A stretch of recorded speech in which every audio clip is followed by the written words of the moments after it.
witonde kuko ibyo ugiye kumva bishobora kugutera ihungabana.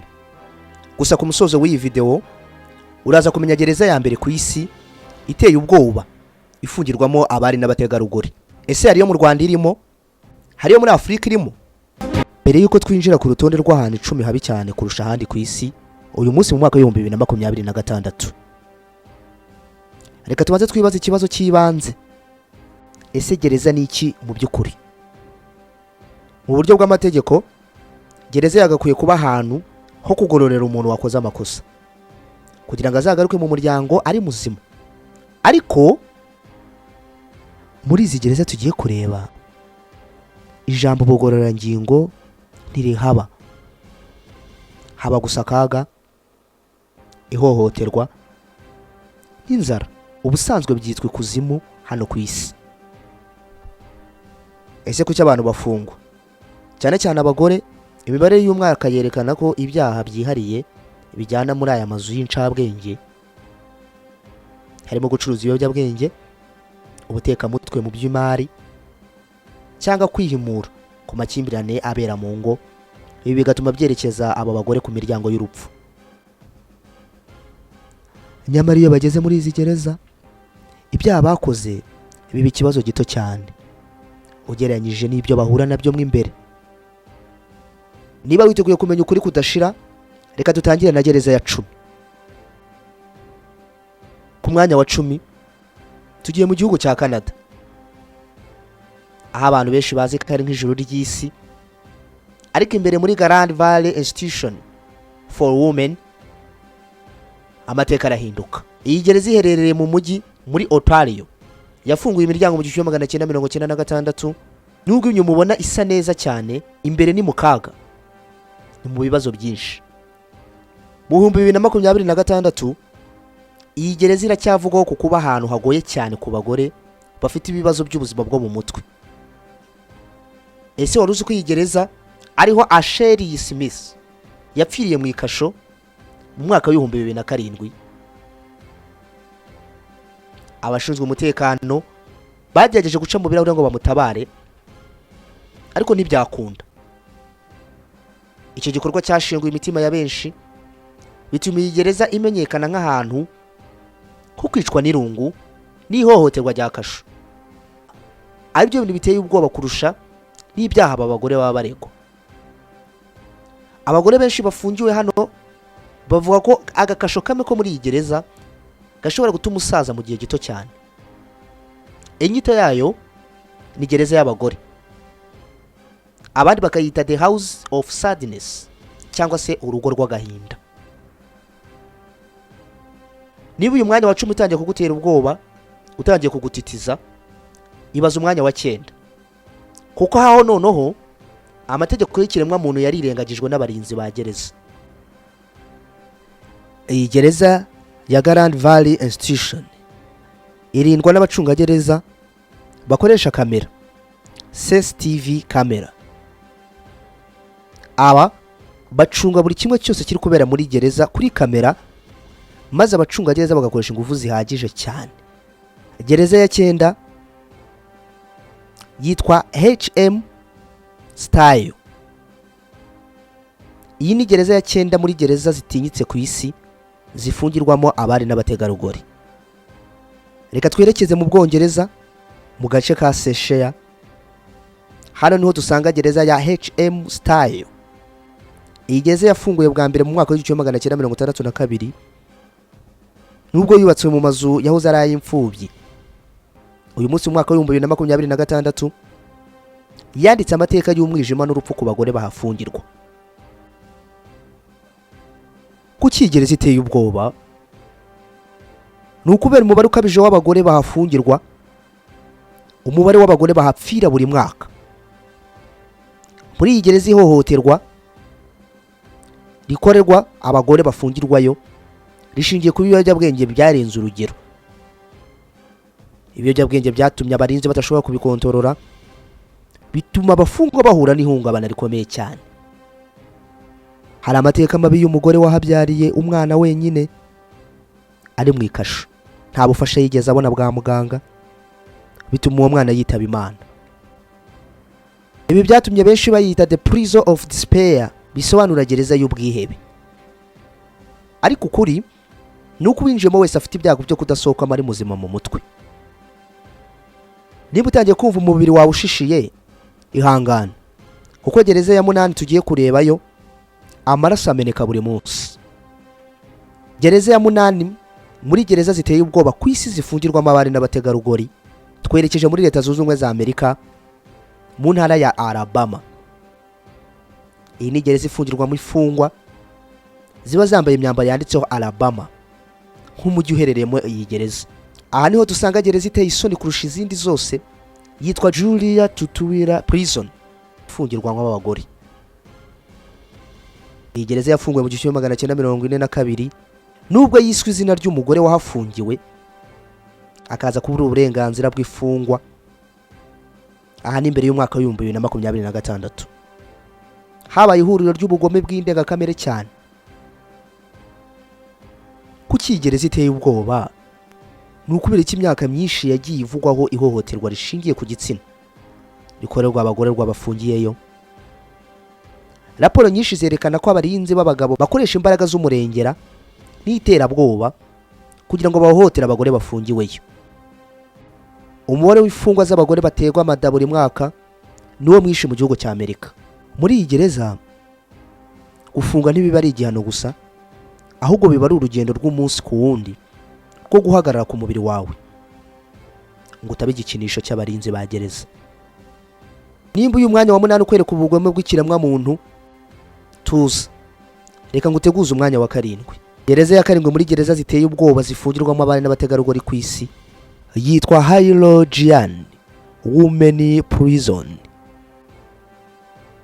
Ubwo twambutse imipaka twerekeje mu Bushinwa. Aha niho dusanga iyi gereza y'abagore iteye ubwoba kurusha izindi zose ziri mu isi. Iyi gereza yatangiye gukora cyangwa se yafunguye imiryango 1990, ariko uyu munsi mu mwaka wa 2026 izwi ku kabyiniro gateye ubwoba cyane, The Cemetery of Falun Gong Ladies, bisobanuye irimbi ry'abari n'abategarugori. Kuki gereza iteye ubwoba? Ni ukubera uburyo ikoreshwamo mu gutoteza abagore bafunzwe bazira imyizerere yabo. Raporo nyinshi zivuga ko abafungwa benshi bahatirwa kwicara ku ntebe ntoya cyane, intebe zizwi nka small stool, mu gihe cy'amasegonda menshi batanyeganyega kugeza imyanya yabo y'inyuma itangiye kuzana ibisebe. Muri iyi gereza amashanyarazi n'inkoni ni ibintu bisanzwe. Abagore benshi bafungiwe bavuga ko batotezwa ku buryo batemererwa no gusinzira cyangwa gukoresha ubwiherero keretse bemeye guhakana ibyo bemera. Ni ahantu ubugome bwa muntu bukoreshwa nka porogaramu ya gahunda y'imitekerereze y'umuntu ku giti cye. Uwinjiye muri iyi gereza y'Ubushinwa aba yinjiye mu ruganda rw'akababaro ruzwiho gushyira iherezo ku buzima bwe. Niba utekereza ko iyi ari gereza mbi ya mbere ku isi, hari izindi. Ihangane gato, gereza ya 6 tugiye kureba aho noneho imfungwa zicwa n'umubyigano. Gereza ya 6 muri gereza ziteye ubwoba ku isi zifungirwamo abari n'abategarugori yitwa Kenchon Construction Camp. Ku manywa yo kwa 5 tugiye kwerekeza mu gihugu gifunze kurusha ibindi ku isi, muri Korea ya Ruguru, North Korea, kwa Perezida Kim Jong Un. Aha niho dusanga gereza ya mbere iteye ubwoba izwi nka Kenchon, ukongeraho akazina ka kampu ya 14. Iyi gereza yafunguwe mu mwaka wa 1959. Mu mwaka wa 2026 iracyari ikimenyetso cy'icaribozo ndengakamere, aho abagore n'abana babo bafungirwa mu buzima burimo ibibazo gusa. Kuki gereza iteye ubwoba? Muri Kenchon umugore ntabwo afungwa ngo agirwe inama, ahubwo abari umucakara, slave. Abagore bafungiweyo bakora akazi mu buvumo amasaha 18 ku munsi, aho bakora akazi k'ubuhinzi, akazi katoroshye. Nkuko mubireba, iyi ni gereza iri hasi mu manga, aho ifungwa ikora ubuhinzi bwerekeza hasi mu butaka ikazamuka iyongera ijya hasi. amateka akomeye cyane y'umugabo witwa Shin Dong-hyuk. Uyu ni umugabo wavukiye muri iyi gereza.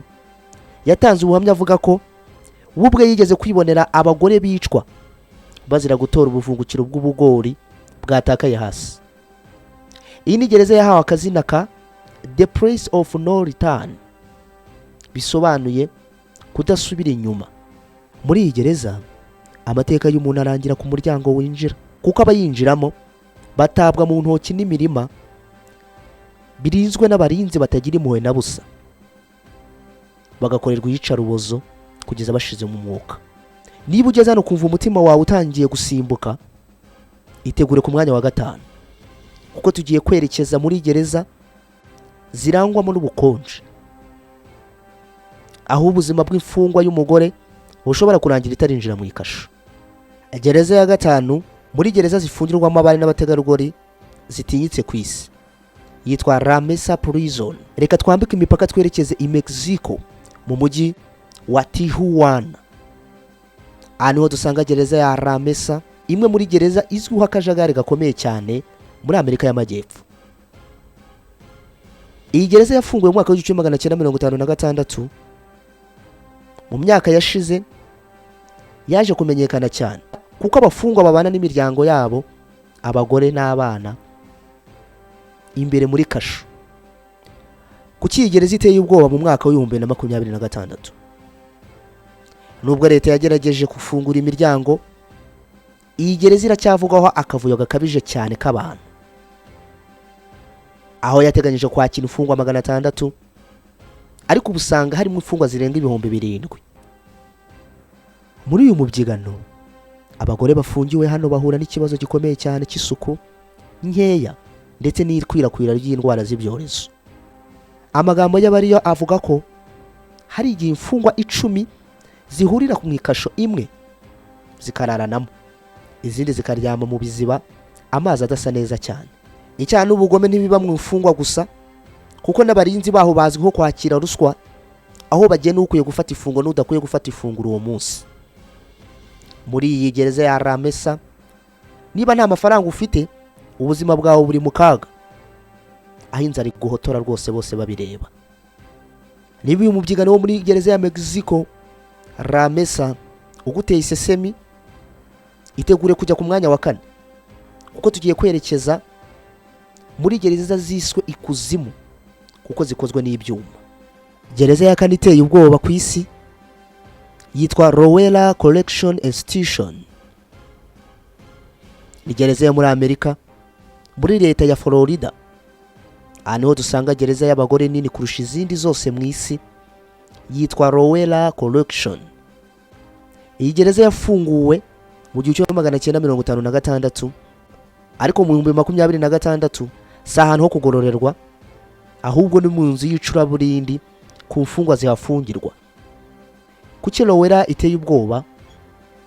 Kubera ko raporo y'urwego rw'ubutabera muri leta zunze ubumwe za Amerika mu mwaka w'2020 yahamije ko muri iyi gereza habera ihohoterwa rishingiye ku gitsina rikorwa na bamwe mu bakozi bashinzwe iyi gereza ku buryo bwa system.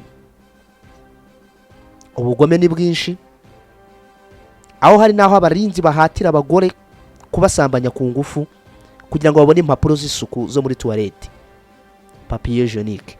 Muri iyi gereza amagambo y'abari yavuga ko ubuzima buhari bubacika buri munsi. Umugore witwa Shelila Wayima yakubiswe n'abarinzi bikomeye mu mwaka w'2019, bituma amaguru ye n'amaboko bikomereka, bimuvunamo ubumuga budasanzwe. Benshi bayita hell on earth, bisobanuye ukuzimu ku isi. Ikibabaje kurusha ibindi ni uko ubuyobozi bwari buzi ihohoterwa rikorwa muri iyi gereza ya Lowell mu mwaka w'2006, ariko kugira icyo babikoraho byaranze. Niba uyu mwanya wa 4 kweretse ko ubutabera butabera hose icyarimwe, menya ko ku mwanya wa 3 ariho tugiye kureba gereza ikomeye ariko idakomeye mu byiza, aho ubuzima bw'umugore bugenda buri munsi. Gereza ya 3 mu isi iteye ubwoba yitwa Parapana Agarahara. Iyi ni gereza iherereye mu mujyi wa Bengaluru mu gihugu cy'Ubuhinde. Iyi gereza yafunguwe mu mwaka w'ibihumbi 2000, nubwo ari imwe muri gereza nini cyane muri Aziya.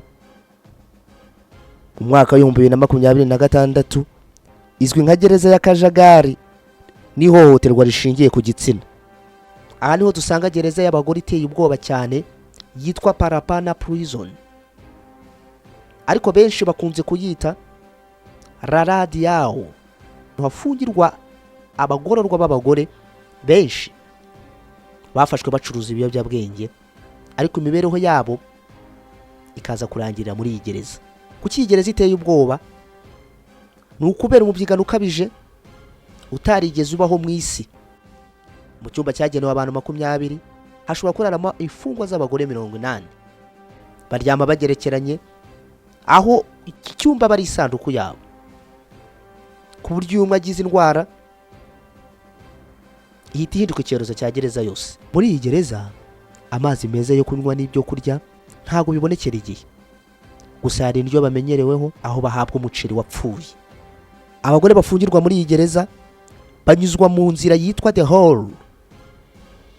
Uyu ni umwobo w'umwijima n'ubushyuhe bwinshi ukoreshwa hanyuzwamo bamwe banze amategeko y'iyi gereza. Niba umuvuduko w'iyi gereza yo muri Aziya uguteye ubwoba, itegura umwanya wa 2, kuko tugiye kureba gereza zitiriwe umuferege w'abazimu. Gereza iri ku mwanya wa 2 muri gereza zitinyitse ku isi yitwa Silverwater Women's Correction Center.